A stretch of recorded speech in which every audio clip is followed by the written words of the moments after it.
France est ici. Algérie calme et heureuse.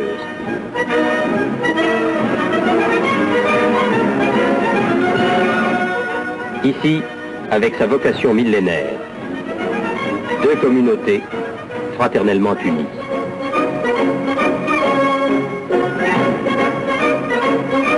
La France est ici pour toujours.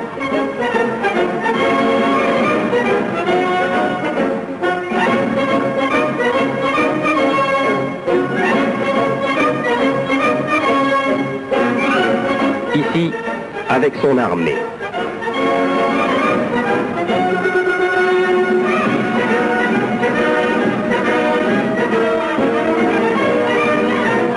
Avec son armée qui depuis près de 4 années souffre et lutte chaque jour.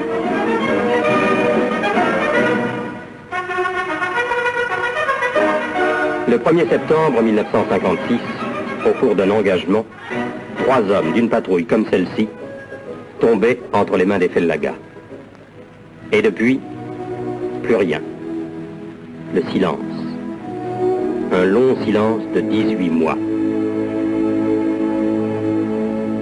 Le 10 mai 1958, le voile est élevé. Le voile est élevé par leurs assassins même. La nouvelle éclatait, bouleversant le monde. La nouvelle éclatait monstrueuse, inhumaine, injuste, douloureuse à la France et frappant au cœur son armée.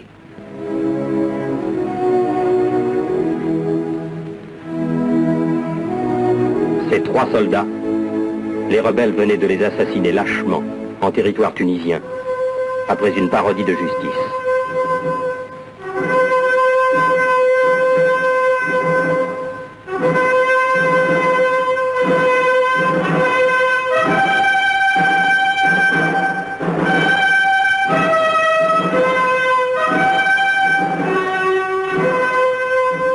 Nulle part plus qu'en Algérie, ce dernier crime ne devait avoir de répercussions plus profondes.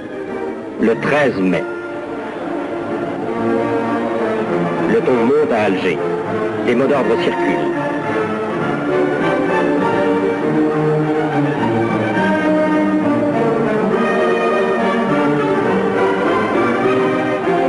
Les habitants se précipitent en foule vers le monument aux morts pour honorer ces martyrs.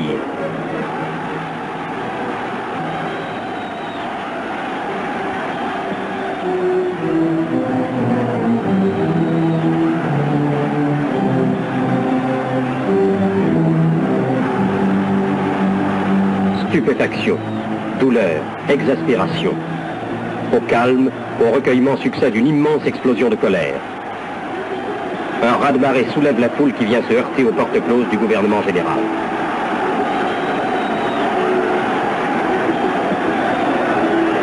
La France n'a pas de gouvernement. Tout en d'elle-même, elle chancelle au bord d'un précipice que la faiblesse de nos institutions a laissé s'entrouvrir sous ses pas. La France est faible et l'Algérie a peur. Oui, là, en Algérie, toute cette population française a peur. Sensibilisée par la présence journalière des combats, indignée, imperméable à la subversion, elle se dresse. Une immense clameur jaillit de toutes ses poitrines. Le sang coulera-t-il? L'Algérie rompra-t-elle avec la métropole? Cette vague déferlante de tout un peuple qui ne veut pas mourir et qui se sent abandonné, ne risque-t-elle pas de tout détruire?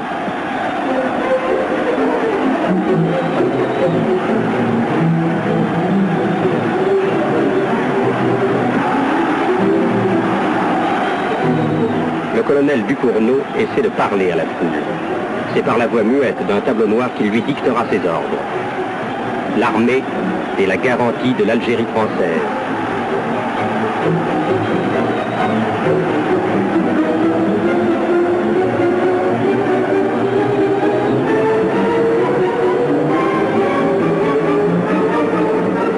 Manifester dans le calme. L'armée et la nation mènent ici le même combat. L'armée est là, le peuple a confiance en elle.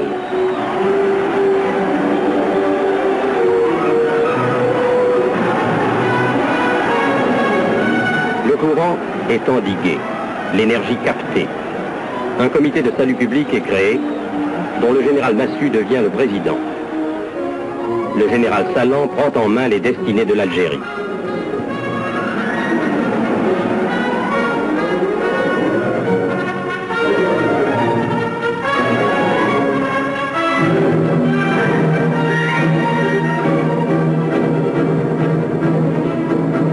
Paris le confirme dans ses fonctions de chef civil et militaire.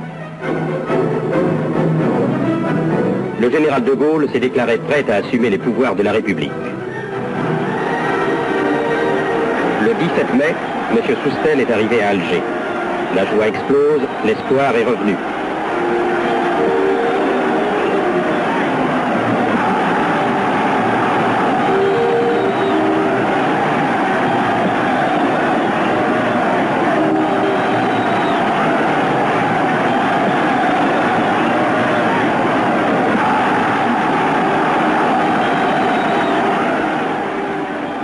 La réponse de la France se fait encore attendre. À Paris, on hésite, on louvoie, on tergiverse. Européens et musulmans, unis sous les plis du même drapeau, lancent un vibrant appel au général de Gaulle et clament sans se lasser leur volonté de demeurer français. Le mot est lancé qui éclate dans les Casbahs, les douars, les djebels. Intégration, venant se mêler aux accents de la Marseillaise. Victoire de nos morts sur tous les renoncements.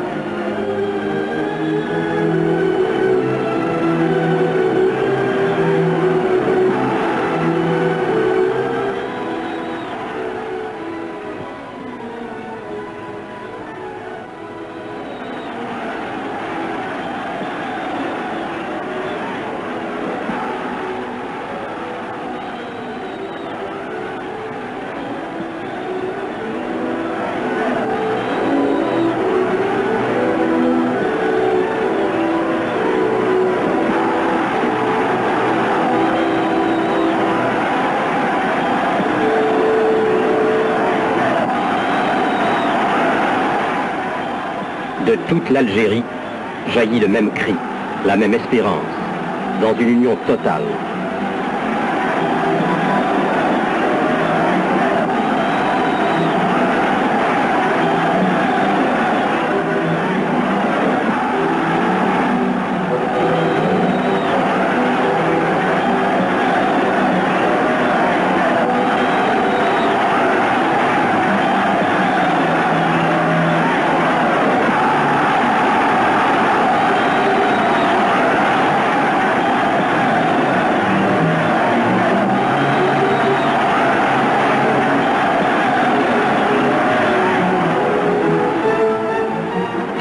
De Français se sont levés pour lancer ce vibrant appel à la France, unissant leurs voix au sein de comités spontanément créés, dans cette union totale de la nation et de l'armée, si proche de la masse algérienne.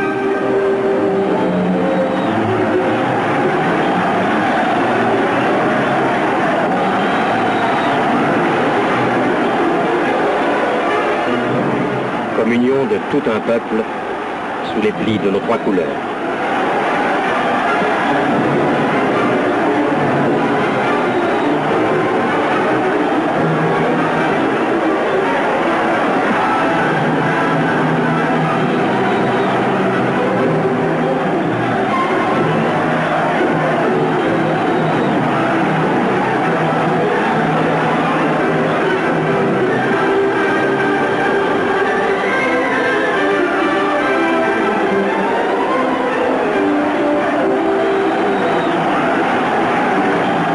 Algérois, en Oranais, en Constantinois, partout, le même enthousiasme vient fleurir les monuments élevés à nos morts.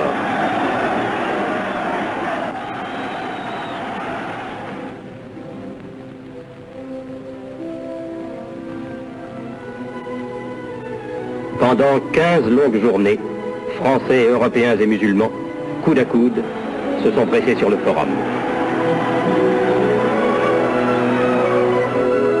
En France, l'appel a été entendu.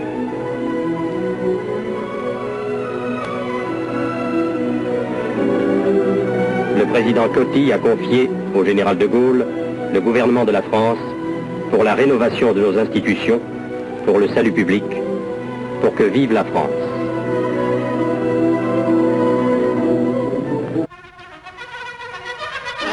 Ayant accepté d'être le rénovateur d'une France enfin consciente de sa force, de son rayonnement dans le monde, le général de Gaulle arrive à Alger le 4 juin.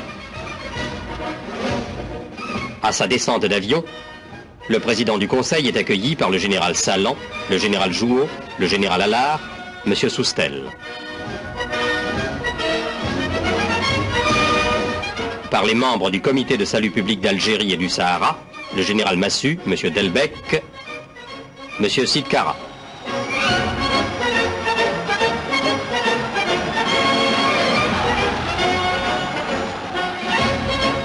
Un détachement de l'armée de l'air lui rend les honneurs sur le terrain d'Alger-Maison-Blanche.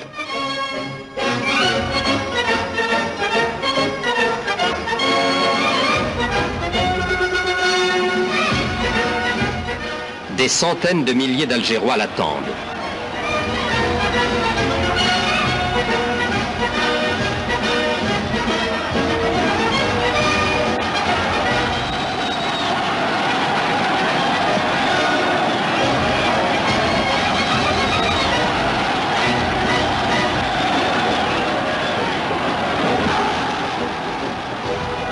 Ému, bouleversé, le général exprime à la foule son émotion et sa gratitude.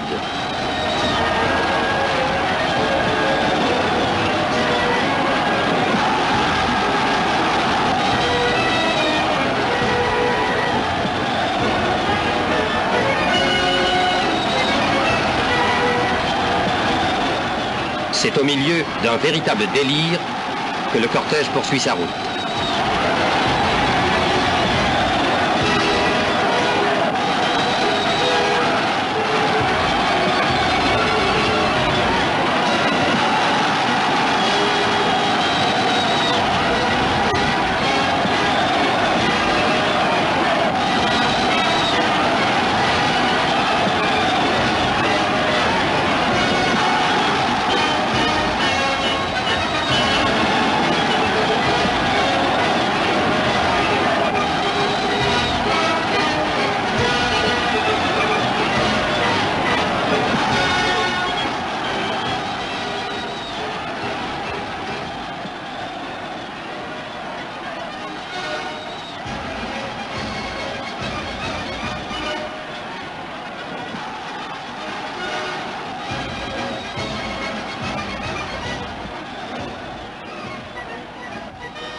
Océan d'enthousiasme, ferveur de tout un peuple, acte de foi dans les destins de la patrie.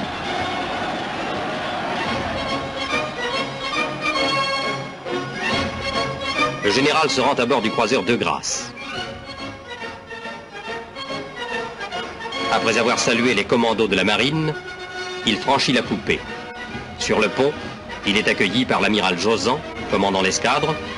Le général Elie, l'amiral Auboineau, l'amiral Nomy l'accompagnent.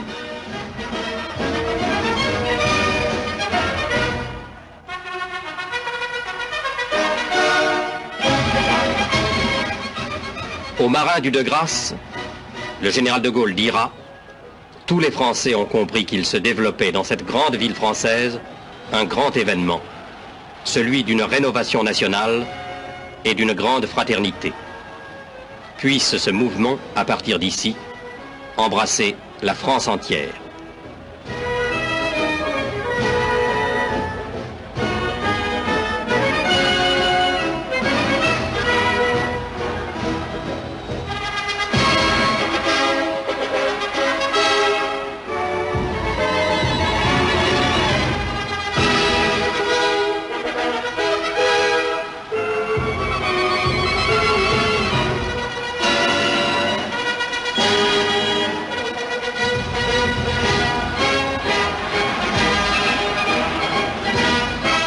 Les jours suivants, il n'est dans toute l'Algérie qu'une immense explosion de joie.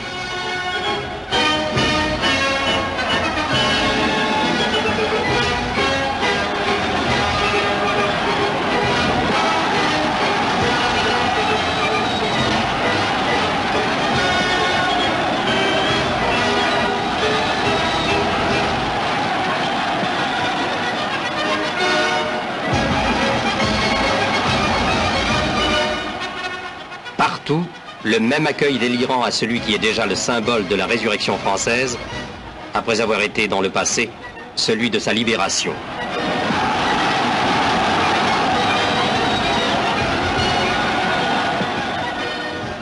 Toute une province française, 10 millions de Français, une seule catégorie de Français, communiant dans l'union la plus totale,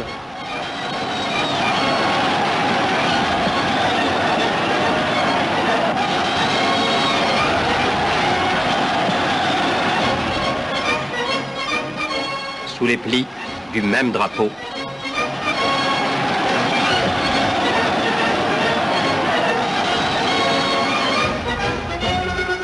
avec les mêmes droits et les mêmes devoirs.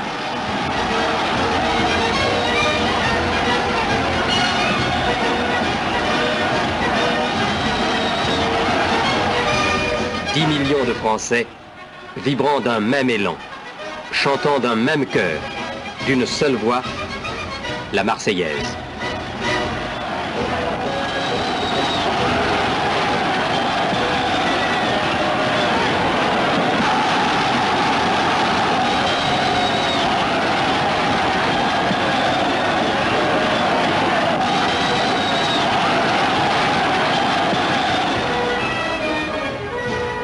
À pied, le général se rend au forum. 4 rangs de paras contiennent difficilement la foule.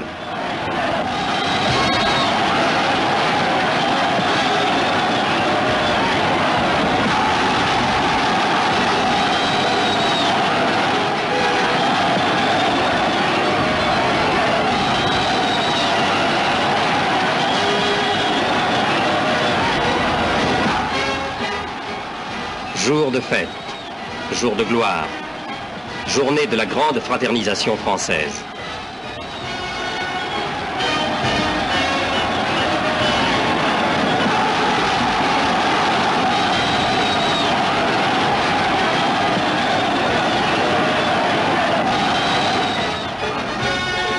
Vive le général de Gaulle, Algérie française!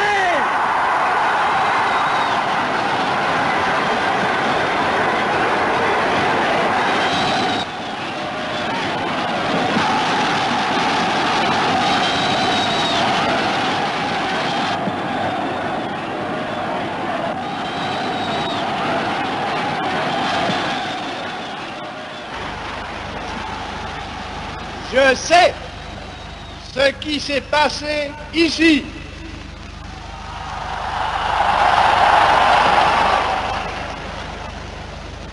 Je vois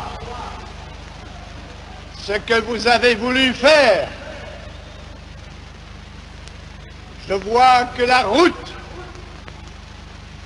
que vous avez ouverte en Algérie, c'est celle de la rénovation et de la fraternité.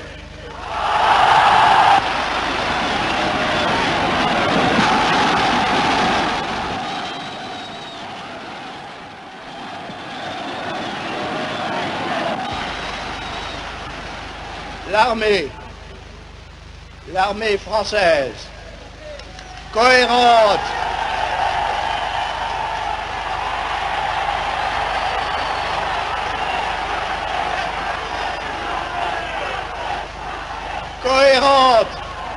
ardente, disciplinée, sous les ordres de ses chefs. L'armée éprouvée en tant de circonstances et qui n'en a pas moins accompli ici une œuvre magnifique de compréhension et de pacification. L'armée a été, l'armée française a été sur cette terre le ferment, le témoin, et elle est le garant du mouvement qui s'y est développé. Elle a su endiguer le torrent pour en capter l'énergie. Je lui rends hommage.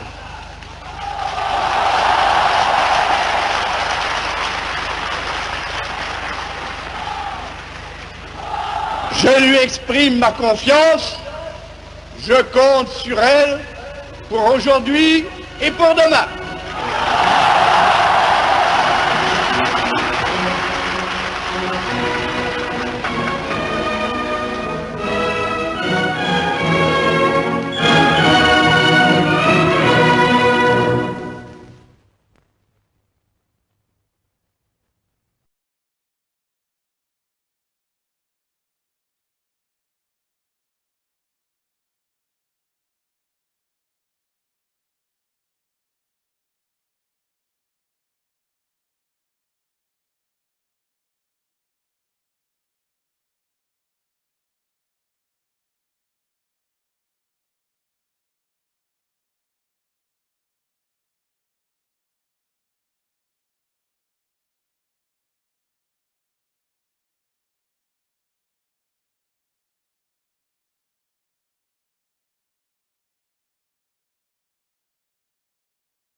Mais il ne parle d'intégration ni d'Algérie française.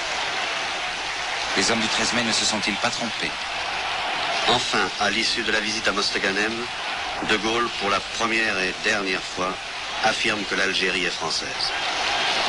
Merci du fond de mon cœur, c'est-à-dire du cœur d'un homme qui sait qu'il porte une des plus lourdes responsabilités de l'histoire. Vive Mostaganem! Vive l'Algérie française! Vive Mostaganem! Nous sommes arrivés il y a quelques instants. Actuellement, le général de Gaulle franchit les quelques escaliers de l'estrade. Le voici qui s'approche et la foule l'acclame. Merci! Merci d'avoir témoigné pour moi en même temps que pour la France. Vive Mostaganem! Vive l'Algérie française! L'allocution de Mostaganem ne figure pas dans le volume complet des discours et messages. C'est en cette unique occasion que De Gaulle parle de l'Algérie française. Et ce cri ne signifie nullement un ralliement aux thèses des activistes.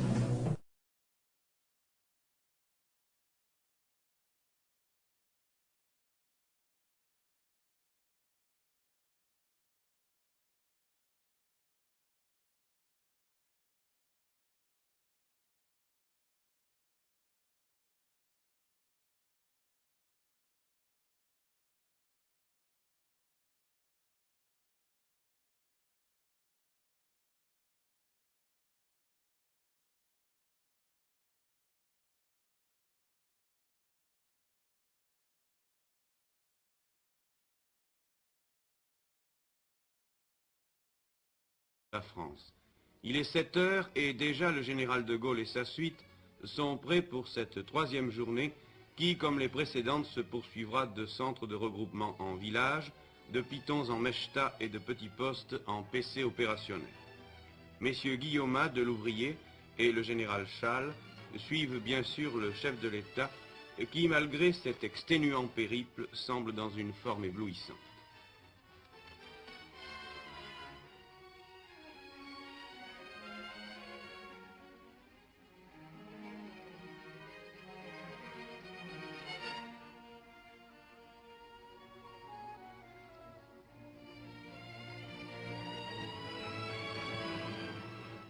Première étape de cette troisième journée, Tébessa.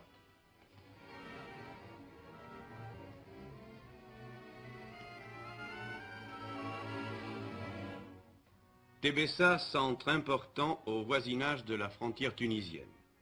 Le cortège officiel franchira à 9 heures précises les vieilles murailles de Tébessa.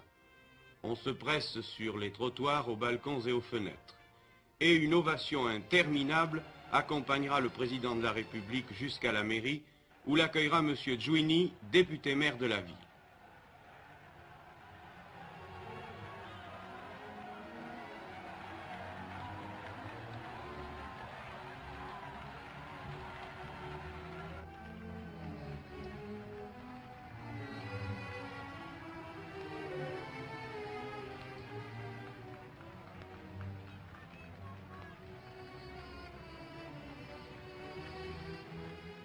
le chef de l'État dira à Tébessa: « Je sais quelles sont les épreuves particulièrement cruelles que traverse actuellement cette région.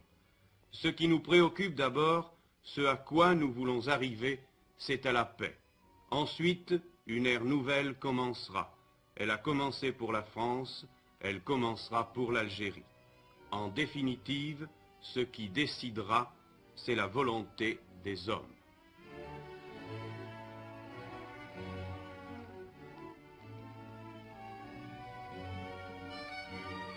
Et c'est le départ pour Fort-Lamy et la ligne Maurice.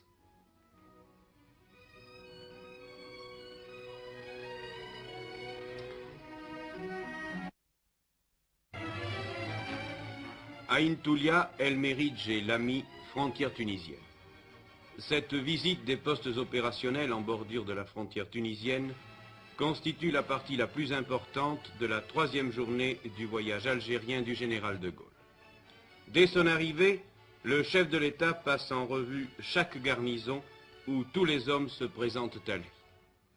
Les personnalités musulmanes, les chefs, ici au milieu un commandeur de la Légion d'honneur de la guerre de 14, redisent avec force leur confiance au général de Gaulle et leur attachement à la France.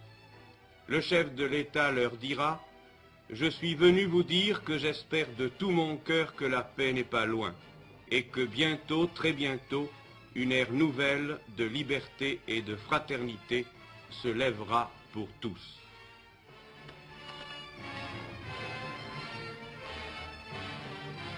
À Ain Toulia et à El Meridj, la population est venue spontanément à l'annonce de l'arrivée du général de Gaulle, quelquefois même de très loin. À chaque halte, le président de la République jette un regard paternel à nos soldats. À chaque halte, les notables, les maires et les chefs de village sont là. Pour chacun, le président de la République aura une parole.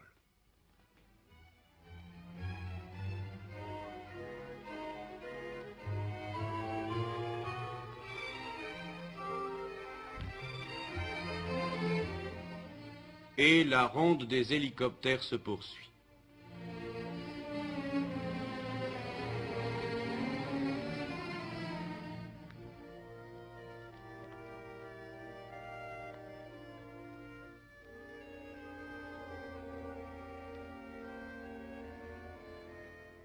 Et c'est Lamy, poste militaire important situé au sud-est de Bonn, face au bec de canard de la Guarnaïcha.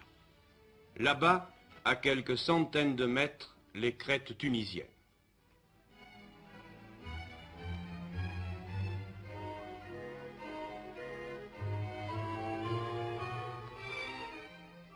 Nos soldats exposeront ici aussi leurs tâches au général de Gaulle. Ici, il s'agit d'assurer l'imperméabilité du barrage électrifié. Depuis son installation, le calme est revenu dans ce secteur.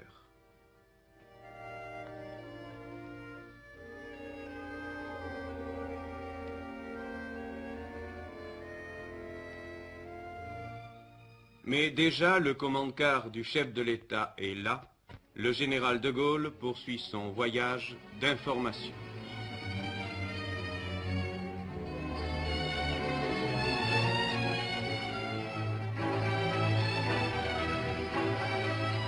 Tizi Ouzou, ce dimanche 30 août. Le voyage du général de Gaulle, le premier qu'il ait effectué depuis son accession à la présidence de la République, se termine. En avion, en hélicoptère, en voiture et souvent à pied, le chef de l'État, dans son extraordinaire voyage d'information, a sillonné durant 4 journées entières l'Oranais, l'Est algérois, le Constantinois et la Kabylie. De centres en villages, de postes en mechta, de pitons en postes opérationnels, le général de Gaulle a partout sollicité et recueilli des témoignages. Partout, le chef de l'État a été l'objet de vibrantes manifestations de sympathie de la part de la population européenne et musulmane. Voici un dernier témoignage, Tizi Ouzou.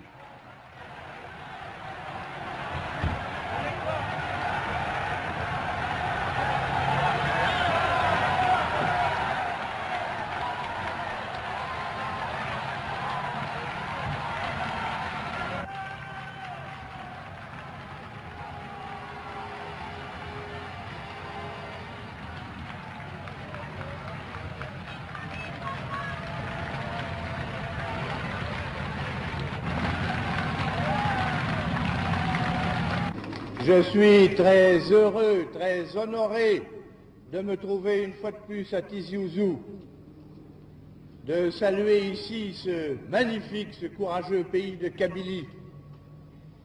Aujourd'hui encore, au milieu de tant d'épreuves, mais où je crois apercevoir partout de grandes espérances, et d'abord celle de la paix.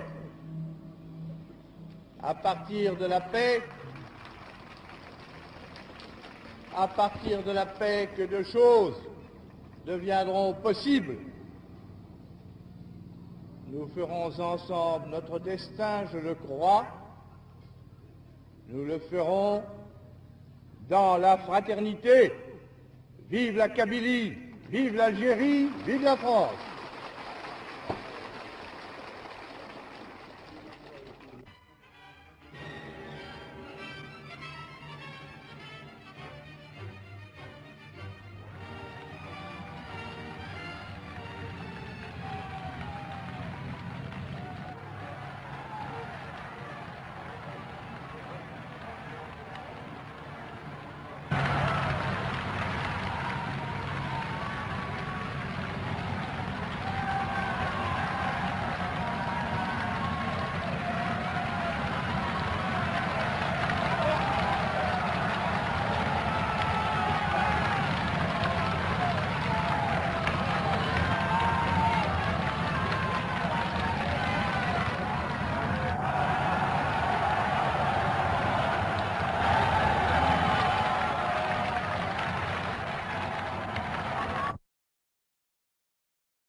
C'est à notre armée que le général de Gaulle a consacré les dernières heures de son séjour sur la terre d'Algérie. Une demi-heure après avoir quitté Tizi Ouzou, les hélicoptères se posent au petit village de Tizi Ibel. Ici, il y a seulement 3 mois, la population vivait dans la peur. Tizi Ibel était en effet un lieu de rassemblement des Katibas rebelles. Il n'est qu'à regarder les visages de ces femmes et de ces enfants pour comprendre que le bonheur et la confiance sont revenus à Tizi Ibel. Le chef de l'État s'arrêtera longuement au milieu des enfants musulmans qui lui sourient.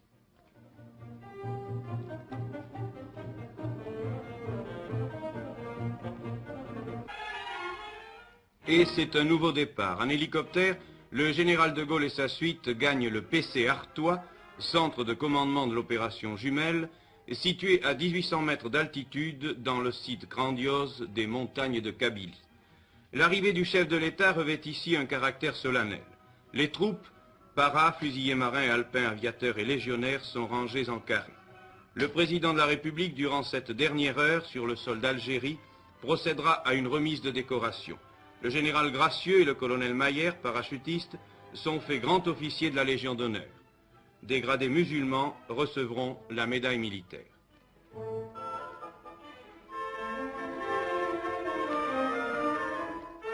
Mêlé à nos soldats, le président de la République assistera ensuite à une messe.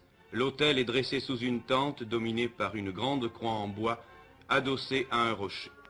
Quelques minutes après, le chef de l'État dira à ceux qu'il est venu voir, à cette armée de la France, « Le monde entier doit comprendre que ce que nous faisons en Algérie, ce n'est pas une œuvre de domination et de conquête. Il faut que le monde comprenne que nous le faisons avec la population, pour elle et par elle. » Le président de la République devait, avant de quitter le PC Artois, adresser un solennel hommage à l'armée d'Algérie. Et le général de Gaulle et sa suite gagnent en hélicoptère l'aérodrome de Tellergma, près de Constantine.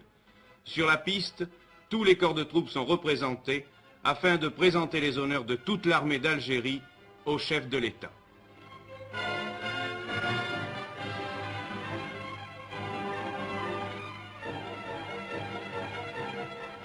Le voyage en Algérie du président de la République prend fin sur ces images.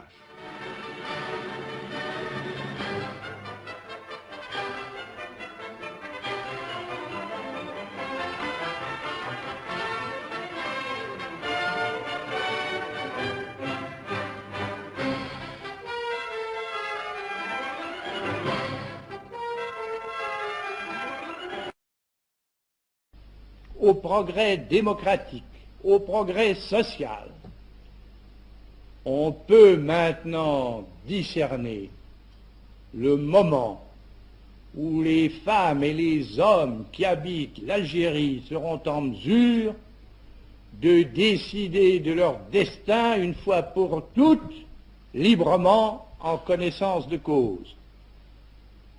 Compte tenu de toutes les données algériennes, nationale, internationale du problème, je considère comme nécessaire que ce recours à l'autodétermination soit proclamé aujourd'hui. Je poserai la question aux Algériens en tant qu'ils sont des individus, car depuis que le monde est le monde, il n'y a jamais eu d'unité, ni à plus forte raison de souveraineté algérienne. Carthaginois, romains, vandales, byzantins, arabes de Syrie, arabes de Cordoue, turcs, français, ont tour à tour pénétré le pays, sans qu'à aucun moment et d'aucune façon il y ait eu un État algérien. Quant à la date du vote, je la fixerai le moment venu, mais au plus tard, 4 années après la paix revenue. J'entends par là une situation telle qu'embuscades et attentats ne coûteront pas la vie de plus de 200 personnes en un an. Ce critérium permettra de commencer la période où tout devrait être remis en place, où les libertés publiques et individuelles seront rétablies, où la vie normale reprendra, où les prisons et les camps seront vidés, où les exilés pourront rentrer, et où la population sera en mesure de prendre conscience de l'enjeu.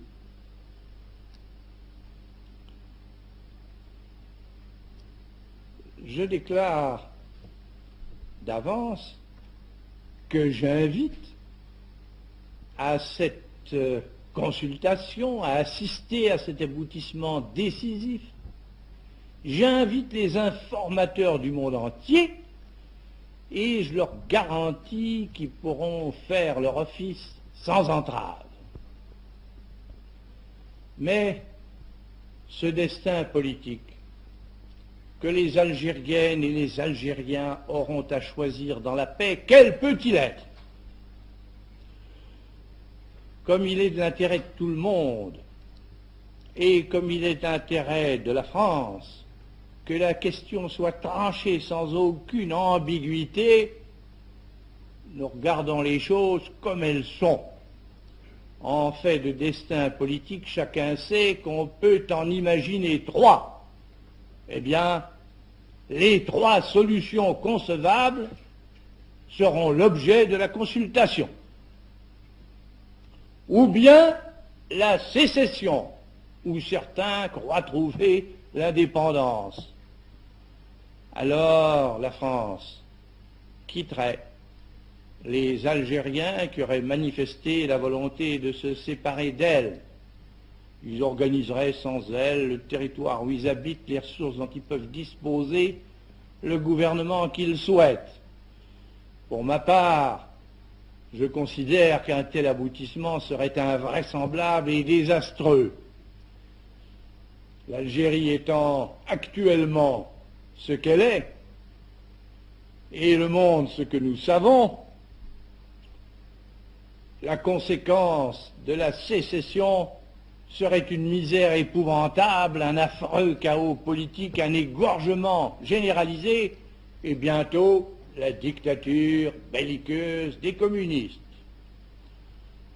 Mais il faut que le démon soit exorcisé, et qu'il le soit par les Algériens, car si par un extraordinaire malheur il devait arriver que telle fût leur volonté, la France cesserait à coup sûr de consacrer tant de valeurs et tant de milliards à une cause sans espérance. Dans cette triste hypothèse, il va de soi que ceux des Algériens de toute origine qui voudraient rester français le resteraient, que la France réaliserait, si c'était nécessaire, leur regroupement et leur établissement, et que toute disposition serait prise pour que l'exploitation, l'acheminement, l'embarquement du pétrole saharien, qui sont l'œuvre de la France et qui intéressent tout l'Occident, soit assuré quoi qu'il arrive. Ou bien la francisation complète, telle qu'elle est d'ailleurs impliquée dans l'égalité des droits. Les Algériens pouvant accéder à toutes les fonctions politiques, administratives, judiciaires, entrer dans tous les services publics, bénéficiant en fait de traitement, de salaire, d'assurance sociale, d'instruction, de formation professionnelle, de toutes les dispositions prévues pour la métropole, résidant et travaillant où bon leur semble, sur toute l'étendue du territoire de la République. Bref, vivant en moyenne sur le même pied, au même niveau que les autres citoyens, et faisant partie intégrante du peuple français qui, dès lors, s'étendrait effectivement depuis Dunkerque jusqu'à Tamanrasset. Ou bien le gouvernement des Algériens par les Algériens, appuyé sur l'aide de la France et en union étroite avec elle pour l'économie, l'enseignement, la défense, les relations extérieures. Dans ce cas, il faudrait que le régime intérieur de l'Algérie fût du type fédéral, pour que les communautés diverses, françaises, arabes, kabyles, mozabites, etc., qui cohabitent dans le pays, y trouvent des garanties de leur vie propre et un cadre pour leur coopération.